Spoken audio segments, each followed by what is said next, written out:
अस्सलाम वालेकुम व्यूअर्स। ये हमारा फोर्थ लेसन है और इसमें हम 4 फंक्शंस को कवर अप करेंगे जिसमें कि अपर, लोअर, प्रॉपर और कनकैटिनेट है। हर एक की डिस्क्रिप्शन मैंने यहाँ पर लिखी हुई है और अब हम इसको प्रैक्टिकली जो है वो हम करके देख लेते हैं। तो अपर का जो फंक्शन है ये तमाम जो स्मॉल कैप्स में जो लेटर्स लिखे हुए होते हैं उनको कन्वर्ट करता है अपर केस में, ठीक है। अब चाहे वो एक ही वर्ड हो या एक सेंटेंस हो, तो जितना भी यानी एक सेल एड्रेस के अंदर जो कुछ भी लिखा हुआ है आप उसको अगर उस फार्मूले के ब्रैकेट्स में आप प्लेस कर देंगे तो वो उस तमाम के तमाम जो वर्ड्स हैं, अगरचे वो एक वर्ड है या सेंटेंस है, कैपिटलाइज कर देगा, ठीक है। फॉर एग्जांपल यहाँ पर मैंने लिखा पाकिस्तान और मैंने यूज़ किया फार्मूला इज इक्वल टू अपर, ठीक है, ब्रैकेट ओपन, और यहाँ पे आके मैंने इसको सेल एड्रेस दिया और यहाँ पे मैंने ब्रैकेट क्लोज करने के बाद इंटर प्रेस किया, तो ये देखें हमारे पास ये कैपिटलाइज हो गया। अब जैसा कि मैंने कहा कि यहाँ पे अगर एक सेंटेंस एक वर्ड हो या पूरा एक सेंटेंस हो, ये उस तमाम के तमाम को कैपिटलाइज कर देता है। तो यहाँ पे फॉर एग्जांपल मैं इसको कन्वर्ट कर देता हूँ सेंटेंस में, एक वर्ड के बजाय मैंने सेंटेंस लिख दिया, तो ये देखें ये हमारे पास पूरा का पूरा जो है कैपिटलाइज हो गया।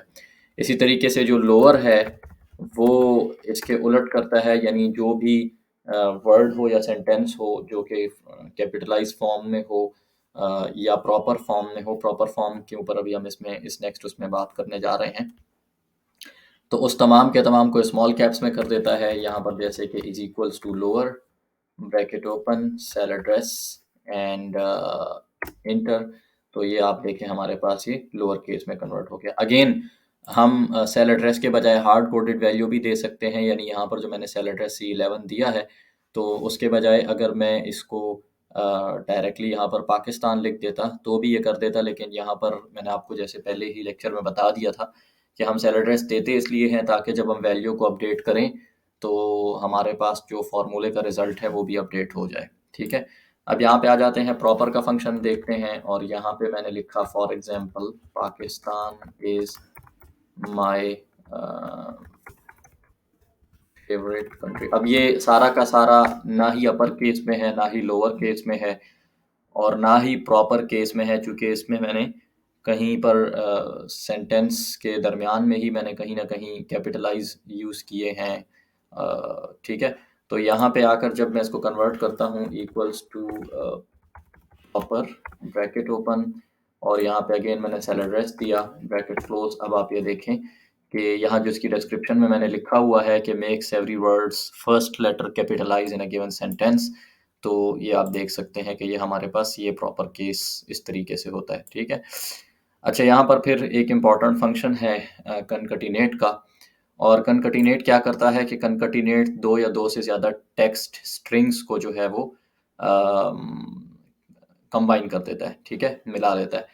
तो टेक्स्ट स्ट्रिंग का मतलब क्या है, यानी यहाँ पर फॉर एग्जांपल एक सेल में मैंने लिखा पाकिस्तान, एक में मैंने लिखा इज, और एक में मैंने ये लिख दिया माय फेवरेट कंट्री, ठीक है। तो अब ये इंडिविजुअल यानी हर एक सेल में जो मैंने लिखा हुआ ये इंडिविजुअल टेक्स्ट स्ट्रिंग है, ठीक है। तो अच्छा, ये मैं बताता चलूँ कि स्ट्रिंग नॉर्मली जो यूज़ होता है ये हमारे पास अल्फ़ाबेट्स के लिए यूज़ होता है, यानी जहाँ पर हमारे पास अल्फ़ाबेटिकल डेटा मौजूद हो, ठीक है, यानी नंबर फॉर्म में ना हो तो उसको हम अमूमन स्ट्रिंग कंसिडर करते हैं, ठीक है। या उसके ऊपर अगर हमने कोई कैलकुलेशन परफॉर्म ना करनी हो तो उसको फिर हम ये कहते हैं कि ये स्ट्रिंग टाइप है। ये अमूमन प्रोग्रामिंग या डेवलपमेंट में इसको स्ट्रिंग कहा जाता है, ठीक है।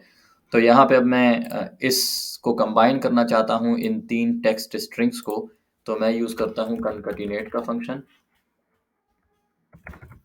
ठीक है, ब्रैकेट ओपन।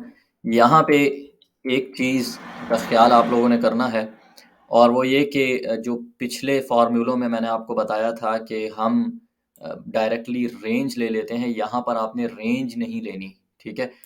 चूंकि अगर हम रेंज लेंगे ना तो ये काम नहीं करेगा। ये देखें इसने सिर्फ वो पहला स्ट्रिंग उठा लिया, बाकी इसने किसी को कंसिडर किया ही नहीं।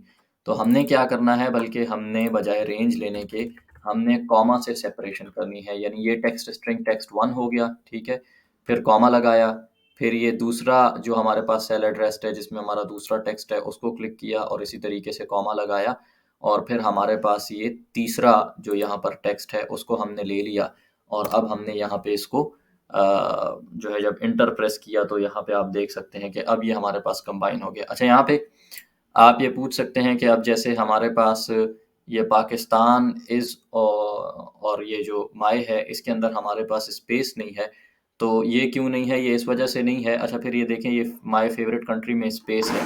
तो माय फेवरेट कंट्री में स्पेस है इसलिए कि यहाँ पे हमने इसको खुद जब हमने टाइप किया है तो उस वक़्त हमने इसको स्पेस दी है, ठीक है? और स्पेस जो है, जो हम स्पेस बार से स्पेस देते हैं, वो भी एक स्ट्रिंग ही कंसिडर होता है, ठीक है?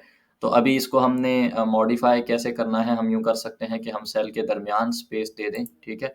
और वो कैसे दे सकते हैं कि हम चले जाते हैं यहाँ पर ये फ़ॉर्मूला बार पे, या हम यहाँ से इसको डबल क्लिक करके भी एडिट कर सकते हैं, और हम हर कॉमा के बाद यहाँ पे इसको डबल कोट्स में लिखते हैं। यानी जब हम डबल कोट्स में लिखते हैं ना, तो ये बेसिकली हमारे पास स्पेस आ जाता है, ठीक है?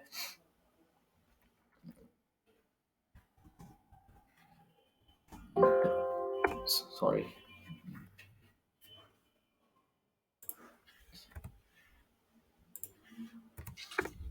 ये देखें, ठीक है? तो इस तरीके से हम स्पेस दे सकते हैं। जो यहाँ पर मैंने जब कोटेशंस के अंदर ये मैंने इसको स्पेस अलॉट कर दिया, तो इट्स मीन कि अब ये भी हमारे पास, यानी C13 एक स्ट्रिंग था, उसके बाद स्पेस हमने यहाँ पर अलॉट किया, उसके लिए हमने एक अलग स्ट्रिंग बनाया, और फिर इसी तरीके से D13 हमारे पास ये एक स्ट्रिंग है, फिर स्पेस हमने एक स्ट्रिंग बनाया, और फिर हमने E13 जो है उसको हमने अलॉट कर दिया, ठीक है? अच्छा, दूसरी इम्पोर्टेंट चीज़ ये है कि ये तो आप लोगों को मोस्टली पता भी होगी, लेकिन ये है कि यहाँ पे ये आप अगर इसमें कंफ्यूज नहीं होना है कि हमारे पास ये 2 सेल एड्रेसेस में डेटा है, नहीं। हमारे पास ये डेटा जो है, ये हमारे पास एक ही सेल एड्रेस में है, चूँकि हमारे पास कॉलम का साइज़ छोटा है, इस वजह से ये हमें ऐसे लग रहा है कि जैसे हमारे पास 2 सेल्स में है। अगर यहाँ से आके मैं कॉलम की विड्थ को इंक्रीज़ करता हूँ, तो ये हमारे पास ये हमें समझ आ जाती है कि ये एक ही सेल का डेटा है, ठीक है? इसी तरीके से अब ये कनकैटिनेट कहाँ पे यूज़ हो सकता है? तो यहाँ पे हम यूज़ कर सकते हैं, मिसाल के तौर पे इक्वल्स टू कनकैटिनेट, ठीक है?